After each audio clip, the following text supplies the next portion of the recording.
Assalamualaikum warahmatullahi wabarakatuh. Salam sehat, salam sejahtera, salam bahagia. Jumpa lagi di sini dengan channelnya Pak D, ya. Kita pada kesempatan kali ini akan mempelajari lokasi tempat tinggal kita ya. Itu mengenal lokasi tempat tinggal. Tujuan pembelajarannya, pertama, siswa mampu menjelaskan pengertian letak astronomis. Yang kedua, siswa mampu menyebutkan apa yang dimaksud dengan lokasi. Dan yang ketiga, siswa mampu menjelaskan dampak dari suatu lokasi. Silakan dicermati materinya ya.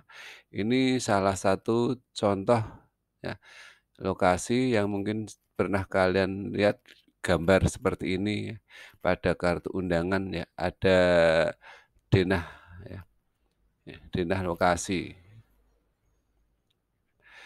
Untuk memahami lokasi, kalian perhatikan gambar peta Indonesia berikut ini. Kemudian jawablah pertanyaan-pertanyaan yang ada di bawahnya nanti. Silakan diperhatikan itu angka-angka yang ada di sekeliling peta tersebut ya. Pada garis yang membujur dari utara ke selatan itu disebut dengan garis bujur. Kemudian yang melintang dari arah timur ke barat itu disebut dengan garis lintang ya. Garis bujur itu garis yang menghubungkan antara kutub utara dengan kutub selatan, sedangkan garis lintang adalah garis yang melintang mengelilingi bumi. Bisa diperhatikan itu ada berapa angkanya, itulah letak Indonesia secara astronomis. Nah, setelah tadi kalian memperhatikan peta tersebut, kemudian isilah titik-titik di bawah ini. Sebutkan batas utara Indonesia ya. Letak astronomis bagian utara itu berapa derajat, batas selatannya lintang selatan berapa derajat, batas barat berapa derajat bujur timur, dan batas timurnya berapa derajat bujur timur. Silakan dicermati lagi untuk petanya. Nah, silakan. Itu pada garis lintang, pada garis bujur yang menunjukkan letak Indonesia. Kita lanjut.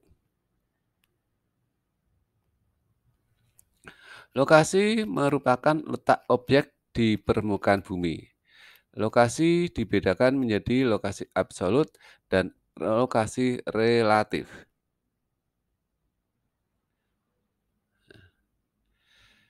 Lokasi absolut merupakan letak yang bersifat tetap terhadap sistem koordinat. Ya. Itu yang didasarkan atas letak garis lintang dan garis bujur ya. Contohnya dari lokasi absolut yaitu Indonesia terletak pada 6 derajat lintang utara sampai 11 derajat lintang selatan dan 95 derajat bujur timur sampai 141 derajat bujur timur ya. Jadi letak absolut ya, lokasi absolut adalah lokasi yang didasarkan atas letak astronomis atau didasarkan atas letak garis lintang dan garis bujur. Letak ini tidak akan berubah selama sistem koordinat yang digunakan sebagai dasar perhitungan masih menggunakan garis ekuator dan garis meridian. Nah, apa sih itu garis ekuator? Ya. Garis ekuator adalah garis yang membagi belahan bumi menjadi dua sama besar, yaitu bagian utara dan bagian selatan. Sedangkan garis meridian Greenwich adalah garis yang membagi dunia menjadi dua bagian, yaitu belahan barat dan belahan timur. Jadi, ada garis ekuator atau garis 0 derajat lintang dan garis meridian Greenwich atau garis 0 derajat bujur, ya. Kita lanjut.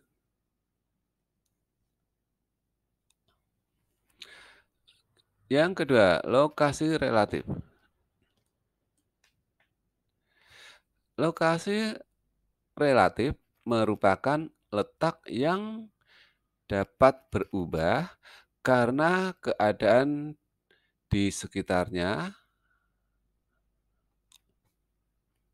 Sebagai contoh, karena adanya perkembangan wilayah ya, maka suatu daerah itu berubah ya.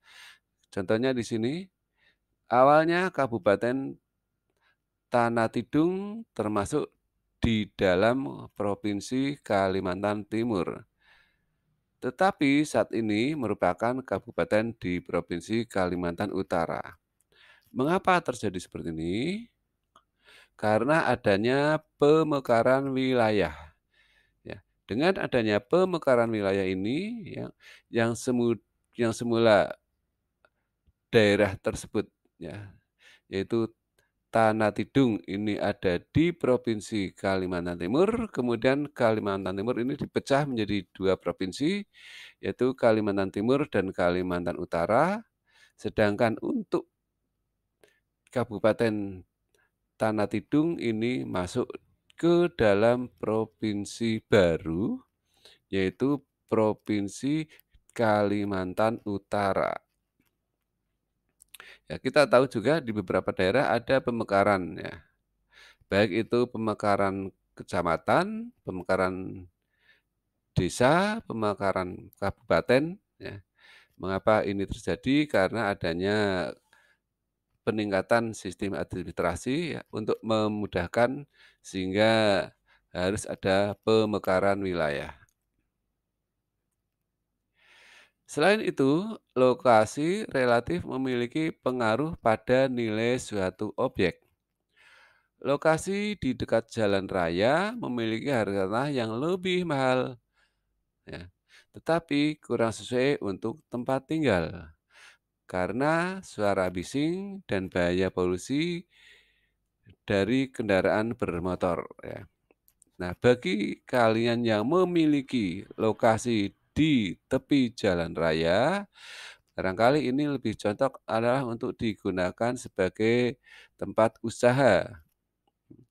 Tapi kalau dijadikan sebagai tempat tinggal, agak kurang memadai ya karena bising ya, karena polusi ya. Sehingga ketika kita hendak beristirahat akan merasa terganggu oleh bisingnya knalpot mobil atau kendaraan.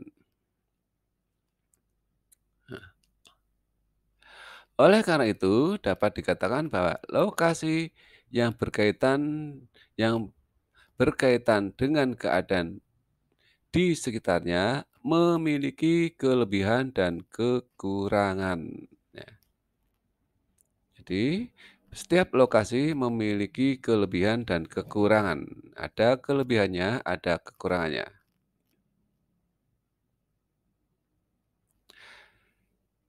Kita ambilkan contoh. Harga tanah di Sedayu, Bantul juga melejit gara-gara bandara baru ya.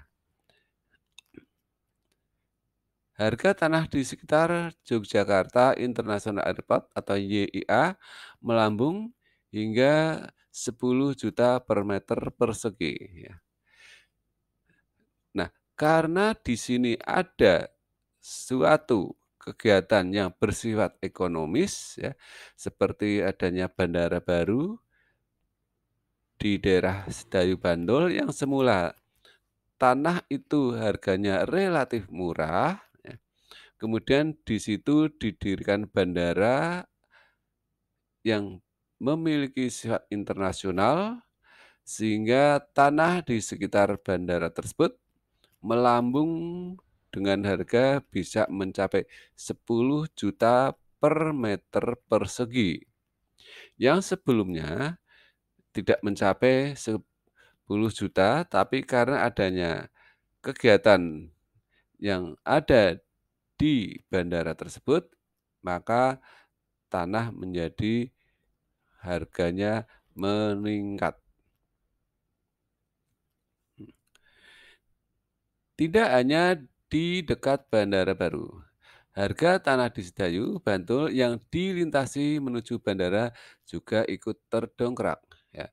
Jadi bukan hanya tanah yang ada di sekitar, tetapi juga tanah-tanah yang di situ dilewati jalur menuju bandara, secara otomatis ada peningkatan frekuensi. Ya, karena menjadi lebih ramai, sehingga harganya juga meningkat.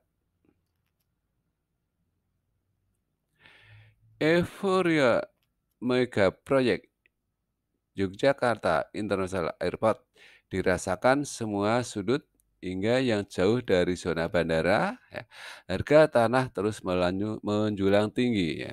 Jadi kegiatan pembangunan tersebut, bandara di Yogyakarta tidak hanya menimbulkan perubahan harga tanah di sekitar Yogyakarta, tapi juga yang jauh dari lokasi pembangunan. Ya. Bisa mencapai daerah-daerah sebelahnya seperti daerah Purworejo, Kebumen, ya. Kemudian ke selatan Bantul, ya. Itu karena adanya aktivitas tersebut, maka tanah di sekitar situ mengalami peningkatan harga. Daerah yang sebelumnya ada proyek pembangunan bandara, harga tanahnya sekitar 500.000 per meter persegi, sekarang bisa menjadi 2 kali lipat, yaitu 1 juta per meter persegi, bahkan bisa lebih. Ya. Harga kafling rumah di Sedayu dengan luasan 80 sampai 100 meter, sebelumnya berkisaran 150 juta, sekarang sudah mencapai 400 juta. Ya, ini suatu lonjakan yang cukup signifikan, ya, dari 150 juta menjadi 400 juta, 2 kali lebih, ya. Ini merupakan keuntungan secara ekonomis. Demikian untuk materi kita, mudah-mudahan bermanfaat. Ada kekurangannya, mohon maaf dan terima kasih. Selamat belajar, tetap semangat, semangat, semangat. Salam sukses. Wassalamualaikum warahmatullahi wabarakatuh.